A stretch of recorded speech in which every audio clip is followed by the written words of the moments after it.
Au brunch d'anniversaire de ma sœur, elle a porté un toast à voix haute, à moi, et aux gens qui savent rester à leur place. Tous les regards se sont tournés vers moi.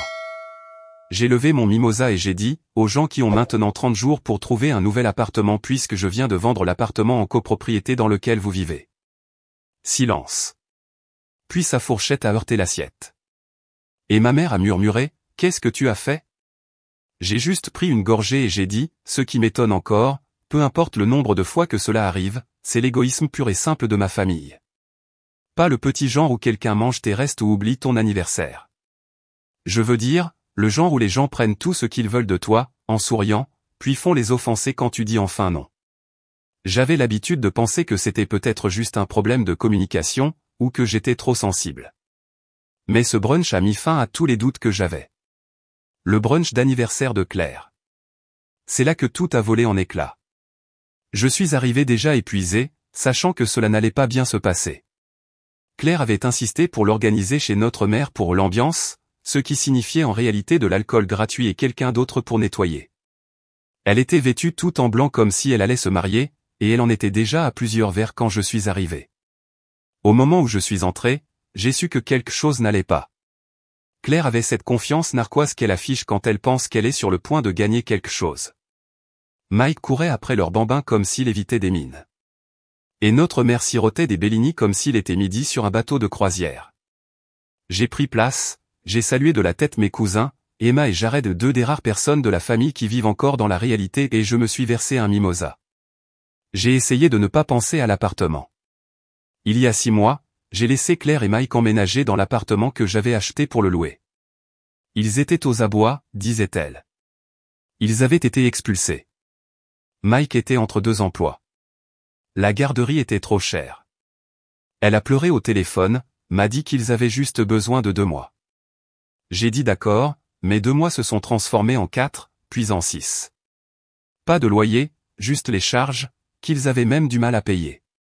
Pendant ce temps, je prenais en charge les frais de copropriété, les impôts fonciers, et chaque occasion de tirer un revenu de cet endroit. Et il n'arrêtait pas de dire, on y est presque. Et pourtant, je me suis tu jusqu'au toast.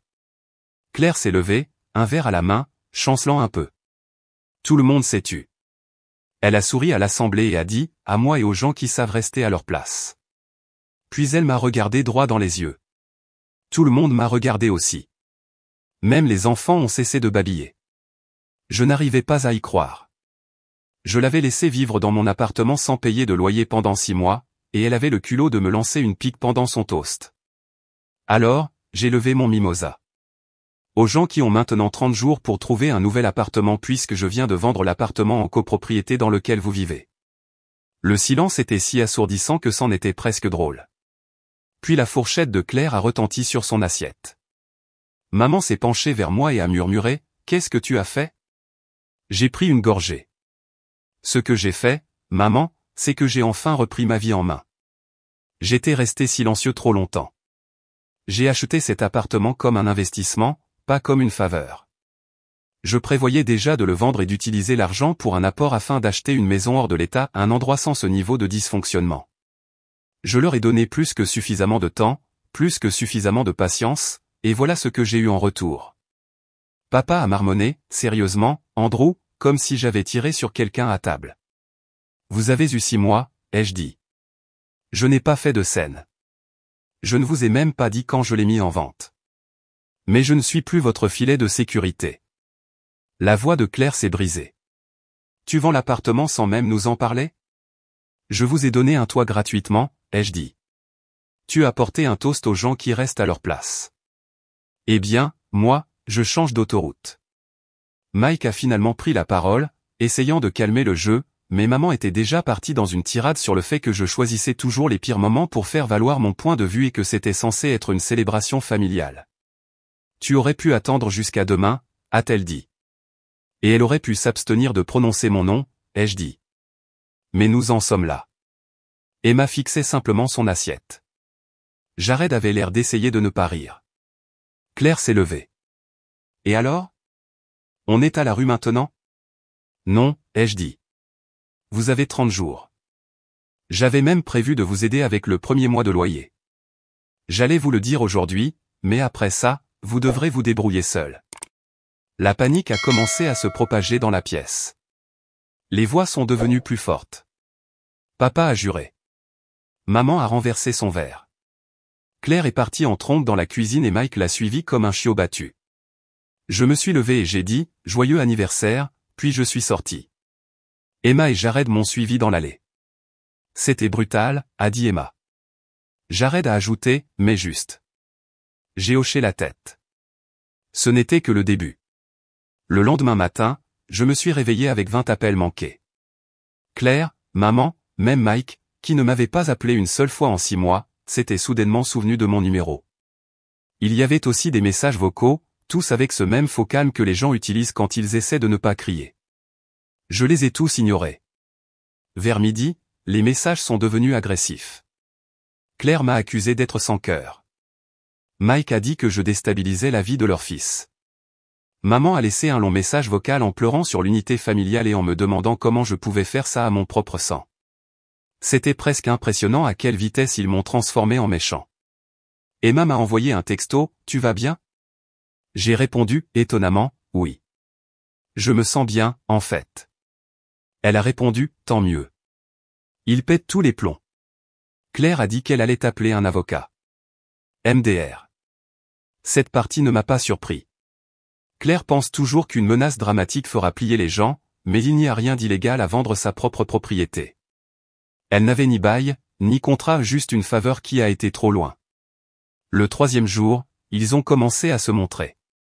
D'abord, Mike est venu à mon bureau. Il avait l'air de ne pas avoir dormi.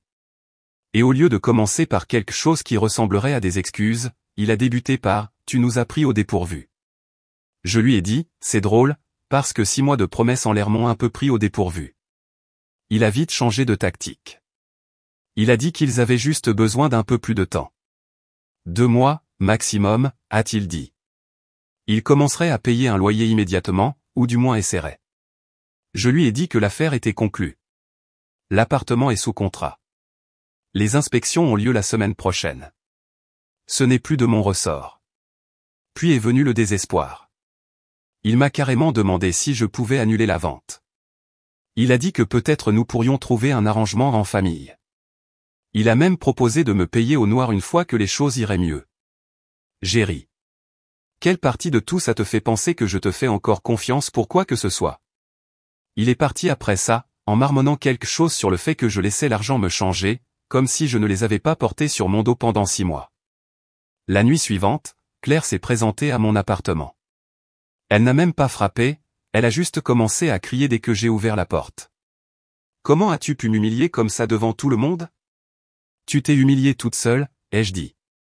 Tu m'as fait passer pour une idiote. Tu étais ivre et odieuse. Ne me reproche pas de te l'avoir fait remarquer. » Ça l'a mise hors d'elle. Elle a commencé à énumérer toutes les petites choses que j'ai pu faire de mal dans nos vies, du vol de ses bonbons d'Halloween quand nous étions enfants au fait de ne pas être arrivé à l'heure à sa fête prénatale. C'était pathétique. Finalement, je lui ai dit sans détour, il te reste 1 semaine et demie. Je te suggère de commencer à faire tes cartons. Elle a hurlé qu'elle ne retournerait pas vivre chez nos parents. C'était la première fois que j'entendais que cette option était même sur la table. Tu ne resteras pas chez moi, et tu ne resteras pas avec moi, ai-je dit. Débrouille-toi. Elle est partie en trombe, jurant qu'elle ne me parlerait plus jamais, ce qui m'allait très bien. Plus tard dans la nuit, maman a appelé. Ivre. Je l'ai su à sa façon de se répéter. Elle a dit des choses comme « on ne fait pas ça à sa propre sœur ». Et, si ton père était assez sobre pour parler, il te dirait la même chose. Puis elle a laissé échapper ce que je pense qu'elle voulait vraiment dire. Tu te crois meilleur que nous parce que tu as ton petit boulot, ton argent était bien locatif. Mais n'oublie pas qui a changé tes couches. J'ai raccroché, parce que c'est ça le problème. Ils parlent toujours de famille quand ils ont besoin de quelque chose. Mais quand j'ai besoin d'espace, de respect ou même d'un simple merci, c'est le silence radio. Emma et Jared m'ont invité à sortir le lendemain. Nous avons bu un verre, n'avons pas beaucoup parlé des drames familiaux, nous avons juste ri, pris des nouvelles, et nous nous sommes rappelés que nous n'étions pas faux. Mais je savais que ce n'était pas fini. Claire n'allait pas partir en silence, et j'étais prêt pour la suite. Le 4e jour, j'ai commencé à recevoir des textos de numéros inconnus.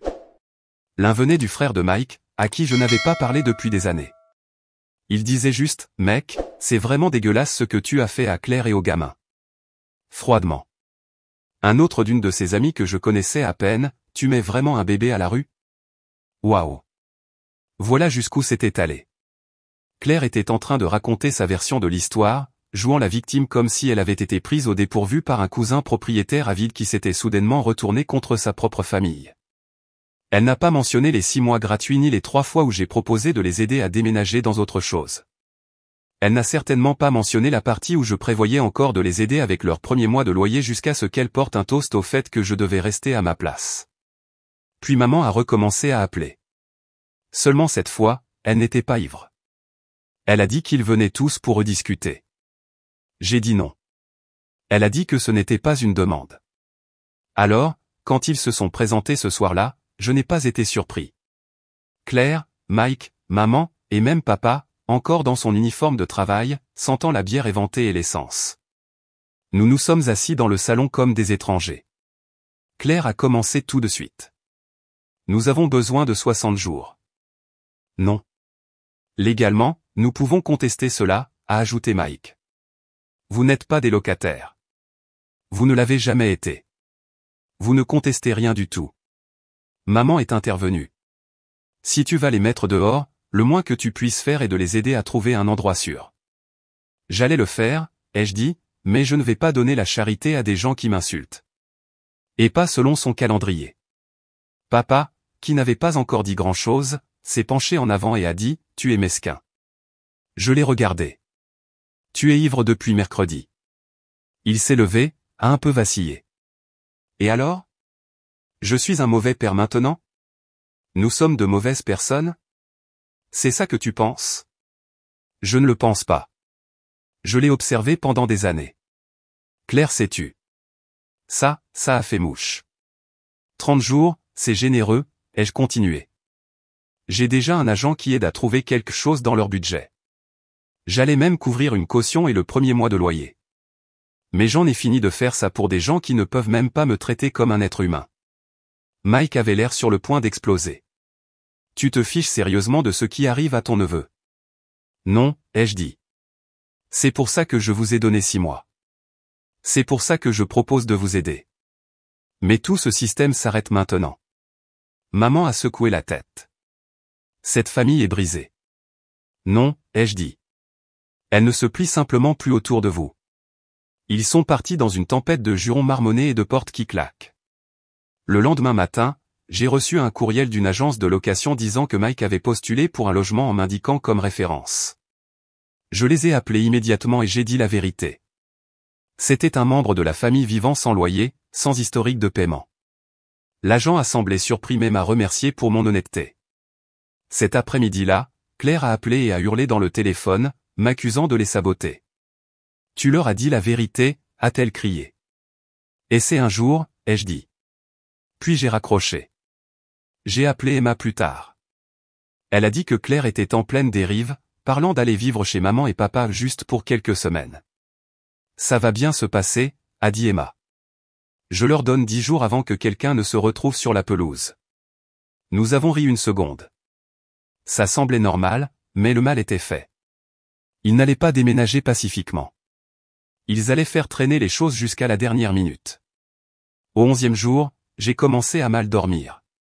Chaque fois que je mettais mon téléphone en mode silencieux, je me réveillais avec des messages vocaux, Claire qui pleurait, Mike qui jurait, maman qui me faisait culpabiliser.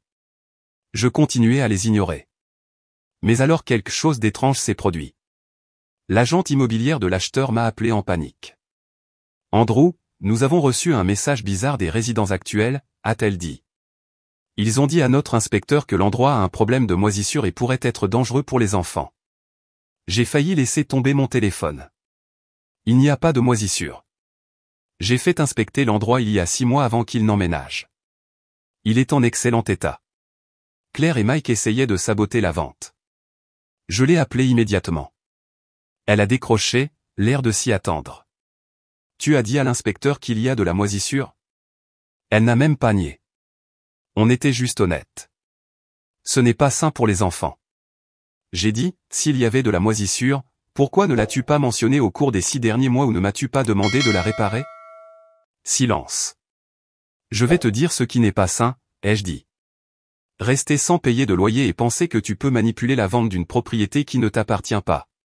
Puis j'ai raccroché et j'ai appelé mon avocat. Il m'a assuré que cela n'arrêterait pas la vente mais m'a prévenu qu'il pourrait essayer d'autres choses, comme refuser de partir ou saccager l'endroit. Alors, j'ai fait quelque chose d'inattendu. Je me suis présenté à l'appartement. Sans prévenir. Mike a ouvert la porte avec un visage comme s'il venait de voir un huissier. Claire était dans le salon, faisant semblant de ne pas me remarquer. Le gamin dormait sur le canapé. Je suis entré, j'ai regardé autour de moi. L'endroit était propre, mais trop propre, comme s'ils essayaient de le mettre en scène pour les acheteurs, peut-être pour faire croire que c'était le leur. Je dois faire une visite pour l'inspection finale, ai-je dit. Elle a lieu dans 3 jours. Je vous suggère de commencer à faire vos cartons. Mike a essayé de m'empêcher d'entrer dans la 2e chambre. Tu ne vis pas ici, a-t-il dit. Non, mais j'en suis le propriétaire. Je l'ai bousculé et j'ai vu quelque chose qui m'a fait m'arrêter. Claire avait commencé à peindre les murs. En beige. Un beige affreux et inégal. Un mur était à moitié terminé. L'autre était encore humide. Vous peignez mes murs, ai-je demandé. On essayait juste de rafraîchir, a crié Claire. J'ai pris une photo. Tu sais que c'est du vandalisme, n'est-ce pas? Vous n'avez pas ma permission. Ce n'est pas votre appartement. Mike avait l'air paniqué. On allait repeindre avant de partir. J'en suis sûr. Je suis sorti et j'ai envoyé par texto la photo à l'agente de l'acheteur avec une note rapide, il peigne sans permission. Je m'en occupe.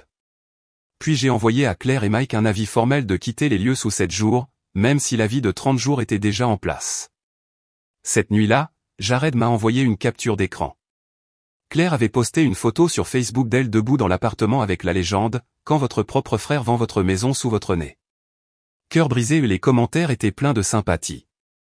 Des gens qui n'avaient aucune idée. Des gens qui disaient « Tu mérites mieux, et comment a-t-il pu faire ça à un enfant ?»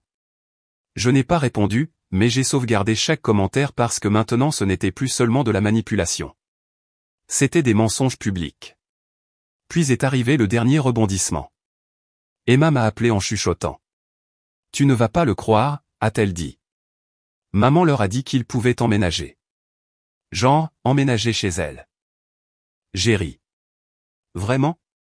Elle a ajouté, dimanche. Sérieusement? Oui. Et elle agit comme si elle était l'héroïne qui les sauve de ta cruauté. Bien sûr. J'ai raccroché et je suis resté assis avec ça pendant 1 minute. Il partait enfin. J'aurais dû me sentir soulagé, mais tout ce à quoi je pouvais penser, c'était ce qu'ils préparaient ensuite. Ils sont partis un dimanche après-midi. Silencieusement. Sans drame, sans confrontation finale, sans scène de cri, juste un adieu froid et distant dont je n'ai même pas été témoin. Je l'ai appris par Emma, qui m'a envoyé un texto, ils sont partis. Enfin. La clé a été laissée à la réception de mon immeuble. Pas de mots, pas de merci, pas même un texto. 6 mois sans loyer, 6 mois de promesses non tenues, et maintenant rien. Je suis allé à l'appartement ce soir-là. Je m'attendais à moitié à le trouver saccagé par dépit. Ils avaient tout essayé, peindre les murs sans permission, mentir sur la moisissure à l'acheteur, traîner mon nom dans la boue sur Facebook comme si j'étais une sorte de méchant. Mais l'endroit était intact, pour l'essentiel. Ils avaient pris tout ce qui comptait pour eux, télévision, meubles, vêtements, mais avaient laissé toutes les choses encombrantes. Un berceau cassé appuyé contre le mur. Une collection de chaussettes de bambins éparpillées comme des confettis dans le placard. Un tapis taché enroulé et poussé dans la 2e chambre. La tasse préférée de Claire, meilleure maman du monde, était ébréchée et se trouvait encore sur le comptoir. Ils ont aussi laissé un sac poubelle à moitié plein, un réfrigérateur collant rempli de yaourts périmés et de boîtes à emporter, et une boîte ouverte de barres de céréales par terre comme si l'apocalypse était arrivé et que personne n'avait nettoyé. J'ai trouvé un dessin d'enfant scotché au miroir de la salle de bain, des bonshommes allumettes avec famille écrit en haut au feutre violet tremblant. Cela m'a touché plus que je ne l'aurais cru. Non pas parce qu'il me manquait, mais à cause de la mesure dans laquelle j'avais laissé tout cela m'affecter, de l'espace qu'ils avaient occupé dans mon esprit, mon temps, mon argent. J'ai acheté cet endroit comme un investissement, quelque chose pour mon avenir. Ils l'ont transformé en fardeau et m'ont fait me sentir coupable de le vouloir en retour. Plus jamais. L'agente de l'acheteur est venue le lendemain matin. Elle a jeté un coup d'œil et a dit, honnêtement, je m'attendais à pire après tout ce que vous avez décrit. Je lui ai dit qu'ils avaient déjà fait leurs dégâts, mais pas sur les murs. L'inspection s'est passée sans problème. La vente a été conclue ce vendredi-là. J'ai signé le dernier document et, en quelques heures, le virement est arrivé sur mon compte. Plus d'argent que je n'en avais jamais vu en un seul endroit. Cela aurait dû être incroyable. Au lieu de ça, je me suis assis à ma table de cuisine et je l'ai regardé, en pensant, pourquoi est-ce que cela ressemble plus à un soulagement qu'à une victoire? Le même jour, j'ai reçu un appel de maman. Je savais que je ne devais pas répondre, mais je l'ai fait. Sa voix était tendue et tranchante. Ils sont arrivés ici avec rien. On a dû faire les courses. Le bébé crie toute la nuit et Mike dort par terre. Tu leur as dit qu'ils pouvaient rester, ai-je dit. Tu les as forcés à venir ici. Où d'autres étaient-ils censés aller? Ils avaient 6 mois pour trouver une solution. Je leur ai donné du temps, des avertissements et des offres. Ils les ont tous ignorés. Puis elle a lâché la vraie raison de son appel. Claire parle de retirer le gamin de la garderie. Elle dit qu'ils ne peuvent plus se le permettre maintenant. Elle dit que tu ne veux plus aider. Je n'aiderai pas. C'est ta sœur. Et j'étais son propriétaire. Son propriétaire très généreux, très patient. J'ai cessé d'être son distributeur automatique de billets au moment où elle s'est levée au brunch et a porté un toast au fait que je devais rester à ma place. Elle était ivre. Elle était honnête. Silence. Puis elle a raccroché. Ce soir-là, Jared m'a envoyé un message, pour info, tu es officiellement le méchant. Les réunions de famille portent à moitié sur ce que tu as fait et à moitié sur ce que tu dois à tout le monde. J'ai répondu, qu'ils me construisent une statue. Je déménage la semaine prochaine. Et c'est ce que j'ai fait. J'ai fait une offre sur une maison dans une plus petite ville, à 3 états de là. Quartier calme, pas de famille à proximité, et un parc à 2 rues. Mon offre a été acceptée en 24 heures. Je n'ai pas organisé de fête d'adieu. Je n'ai pas envoyé de carte de changement d'adresse. J'ai juste commencé à faire mes cartons. La veille du déménagement, je me suis assis seul dans mon appartement avec une bière, regardant les murs vides. Il y a 6 mois, j'ai laissé entrer ma sœur, pensant que cela l'aiderait à se remettre sur pied. Tout ce que cela a fait, c'est me rappeler que certaines personnes ne veulent pas la stabilité. Elles veulent que quelqu'un d'autre porte le fardeau pendant qu'elles prétendent se tenir droite. La vérité, c'est que Claire et Mike n'ont pas été ingrats une seule fois. Ils ont été ingrats chaque jour où ils sont restés dans cet appartement sans jamais dire merci. Alors, non, je n'étais pas triste de partir. J'en avais juste assez. J'ai déménagé un jeudi matin, j'ai chargé ma voiture avec ce dont j'avais besoin, et j'ai fait envoyer le reste par une entreprise de déménagement. Pas d'adieu, pas de dernière visite. Je n'ai donné l'adresse à personne. Ni à maman, ni à Claire, ni même à Jared. Seule Emma le savait. Elle m'a aidé à trouver l'agent immobilier. Elle l'avait mérité. Le trajet en voiture, c'était comme expirer pour la première fois depuis des années.